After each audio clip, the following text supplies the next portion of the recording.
Hello designers! In this tutorial, I'm going to show you how to create a very sophisticated, seamless, professional looking photo manipulation featuring the layer masking technique. In this photo manipulation, I am going to recreate the image seen here. So I'm going to find some kind of environment. In this case, it's going to be outer space, and I'm going to place an animal in that environment. I'm going to try to blend the images the best I can using the non-destructive layer masking technique demonstrated in class. So let me show you how I'm going to begin.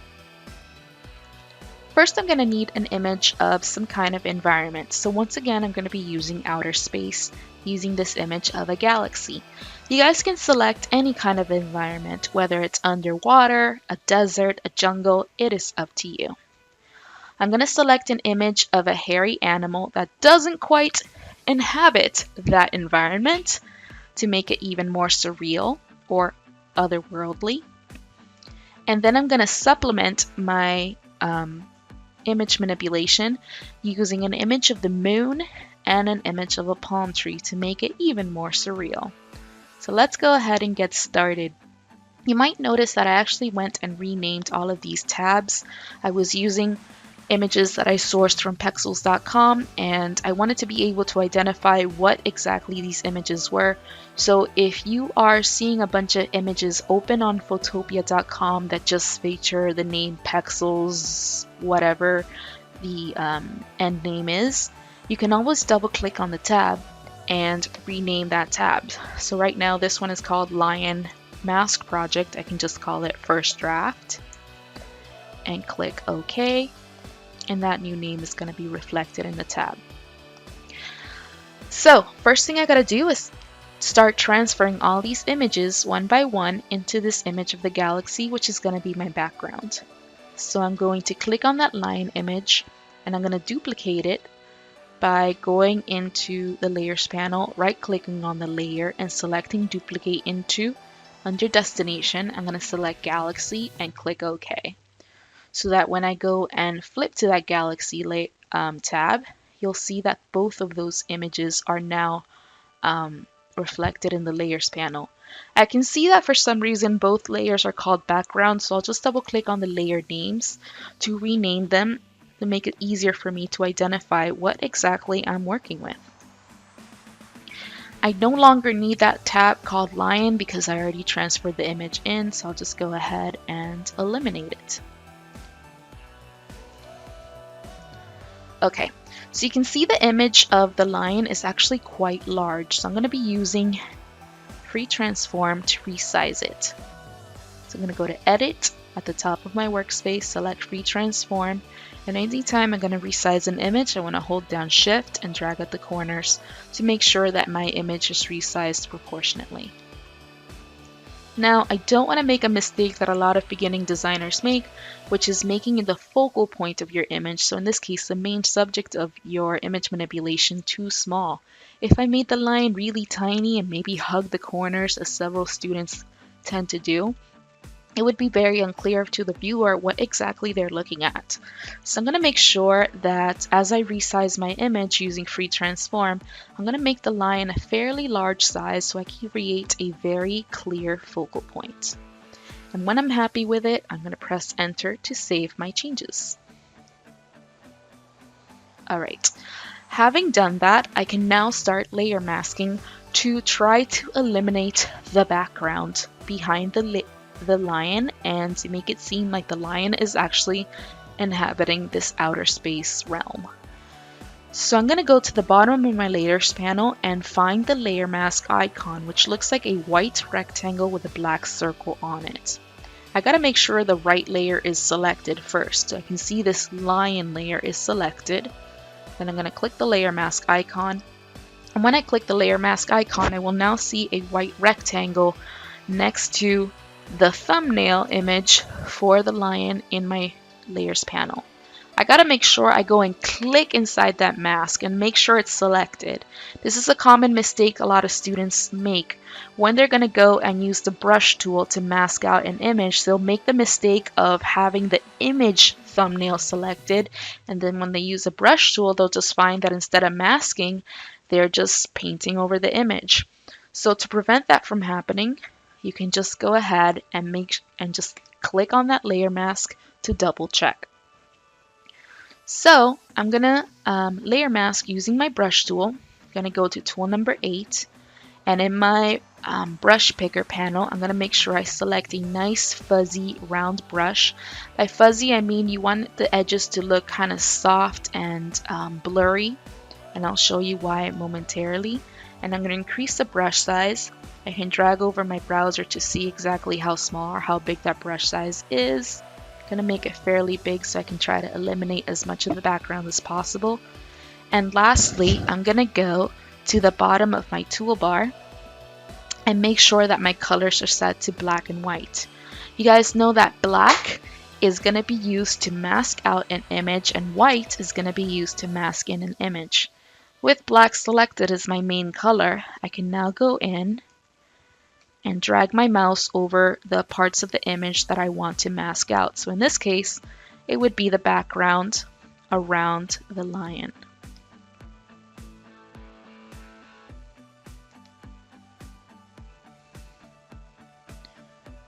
Please forgive any lagging. We all know Photopea does experience some lag sometimes, but it's a free tool, so we're going to be patient with it.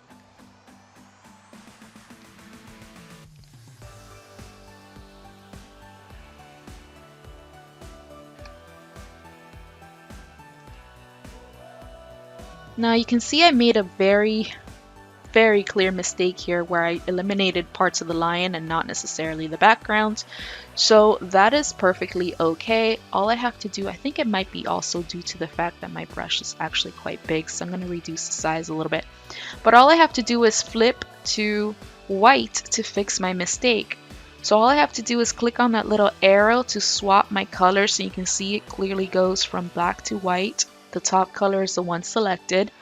And with white selected, I can just go in and mask in my image. This is why it's known as non-destructive editing, because at any point in time, I can always go back and restore any parts of the image that I may have lost or correct any mistakes that I might have made in editing. So I'm going to swap my colors again and continue editing the image by eliminating as much of that background as possible. Now you might notice I'm using that fuzzy round brush, and it helps to make the image manipulation look a little bit more seamless, especially as you guys are using, especially as you guys are editing some kind of image of an animal or plant, something that would be very hard to select with a selection tool and make it look seamless. Here's what I mean by that. Let's say I go in and I used a normal round brush, a hard round brush. Just with black selected as my color, if I go and try to use that round brush, you can see quite clearly that the masking is occurring. It's taking place. I'm masking out the background, but it looks pretty terrible because those hard edges are just making it seem really unprofessional. It looks like I hacked away at that image with a pair of scissors, and I want it to look as seamless as possible. I want to fool the viewer into thinking, yes, this lion does live in outer space. I'm going to Control Z a few times to go back. So anytime that you guys are masking, I highly encourage you guys to use a soft round brush, because with those softer round brushes, you are actually able to go in and make image selections that don't look quite as obvious. So I'm going to take my time to actually lower my brush size so I can fix that rear of the lion and try to eliminate what's left of the background without eliminating the lion itself. If I make a mistake at any point in time, like, oh dear, I just eliminated part of his face, you can always go back to white and mask it in. You gotta love non-destructive image editing for that. You can always correct your mistakes at any point in time. Alright, so I did a pretty good job making a layer mask of this lion and ready to start adding other things to this surreal environment that I'm creating here. So I think I'm gonna add a palm tree to this environment. I'm just gonna go duplicate the layer into my Galaxy tab, similar to what I did before. I don't need this tab open anymore, so I'm gonna X out of it. When I go to that Galaxy tab, I can see that that image of the palm tree was added, but it's very, very big, so I'm gonna need to resize it. First, I'm just gonna rename it palm tree. Always suggest renaming your layers because it makes it a lot easier to keep track of what you're doing. And I'm gonna again use free transform, hold down shift as you drag at the corners so that I can resize the image proportionately. Oops, looks like I lost it a little bit.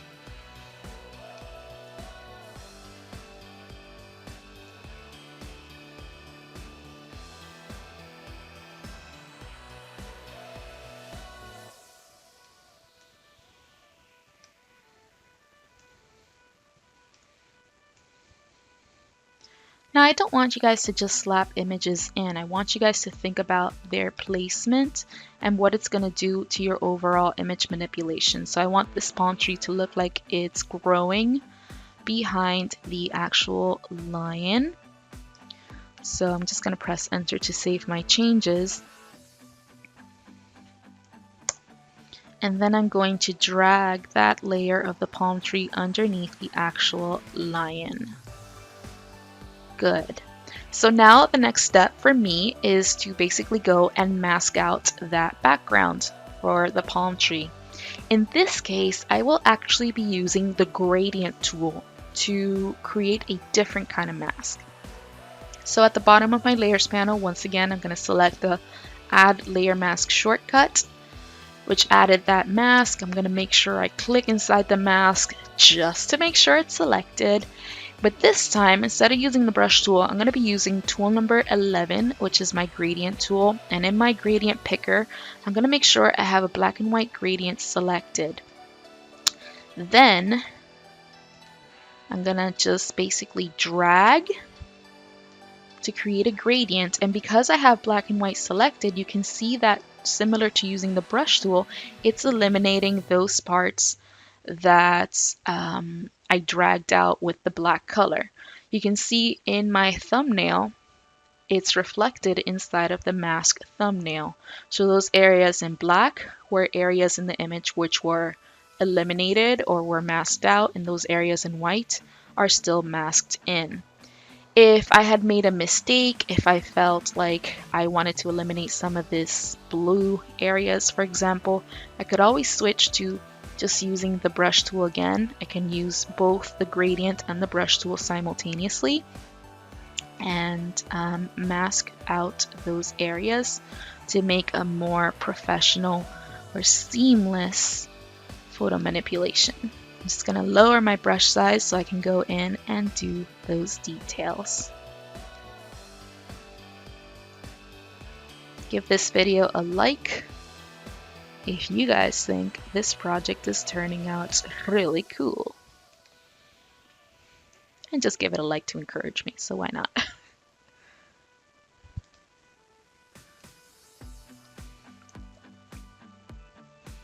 Alright, I'm just going to leave it as is for now. I think that looks pretty awesome thus far.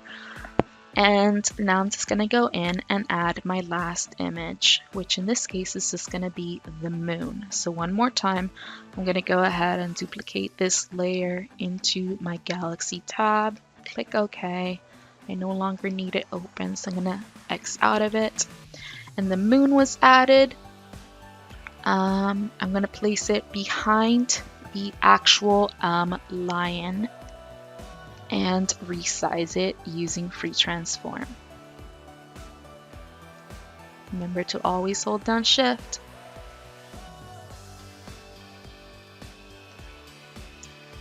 I can't quite fully see the moon image, so I'm going to make my lion invisible momentarily by clicking that little eyeball icon next to the layer. And here's another thing that I can do while I'm masking. So I'm going to make sure I click on that layer mask shortcut at the bottom of my layers panel. Again, the icon looks like a white rectangle with a circle in the middle. And I can actually use a combination of selection tools with the layer masking technique. So here, for example, you can see that there's a black background surrounding the moon. So I could actually make my life a little bit easier by using, for example, the magic wand tool to click inside. Let me actually flip to the image thumbnail real quick. To click inside of the black, and you can see all of that was selected. And then click on the mask and use my paint bucket tool with black selected as my color to mask out that background. Now that might be a little bit complex for some of you guys, but that is totally okay. You guys don't need to overwhelm yourself with all of those steps. I just want to show you guys that layer masking is very, very diverse, and you guys are able to use selection tools along with gradient and with the brush tool to mask out any parts of the image that you don't want. So let me go in and make that line visible again. Maybe resize the moon or rotate it so it's at a better angle. Oh, yikes. Look at that. Look at those edges. No problem. That is a very easy fix. Let me just finish resizing it. And I'm going to press enter to save my changes. So you can see as I was rotating that image of the moon, I now see these very unattractive stripe of black left over from when I was trying to mask that out. If I want to eliminate that, that's very easy. Just use the brush tool again with black selected as your color. Make sure you're inside of that mask and eliminate it. That's why I have to love layer masking as a non-destructive editing technique. It's so easy to correct your mistakes. It does take some getting used to, but once you guys are used to layer masking, you guys will never want to make another image selection again. You'll always want to layer mask.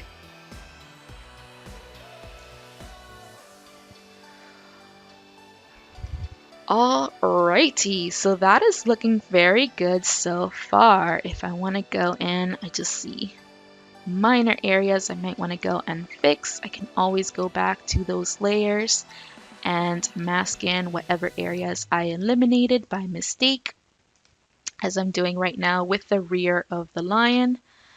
Another thing that I might want to do to make this blend a little bit more seamless is use my good trusty blend modes. So for example, I might want to make that image of the moon just a little bit less attention getting. So I might want to go and use, for example, the luminosity blend mode to just kind of blend it into the galaxy. I could try using the multiply blend mode to try to blend it in a little further. Oh, that might be a little bit too much. Let me go back to luminosity then. And I can always, of course, lower the opacity of any given layer to make it a little bit less attention getting and to blend it a little bit further into the background. And that so far looks really, really good. I'm very proud of my very cool surreal manipulation. What I had done with my first draft is actually added that pink tint through the use of a color fill layer. This is going to be completely optional, but if you guys want to see how I did that, I had to make sure I clicked on that galaxy layer, which is my background. Then I went to the bottom of my layers panel, selected the new adjustment layer icon, selected color fill, selected a color that I might want to add. So I'm just going to go ahead and select pink again because I love pink. And then basically went and blended it using one of my favorite blend modes, which is of course luminosity. Okay, that didn't work out so well, so let me try a different blend mode. It does take some experimentation. Wow, Love it. Once you guys are happy with your photo manipulation, you think you did the best job possible, it looks totally surreal, and you are dying to show it off to everybody you know, you can go ahead and export your final draft by going to File, Export As, and you can select PNG or JPEG format since we are not going to be printing this project.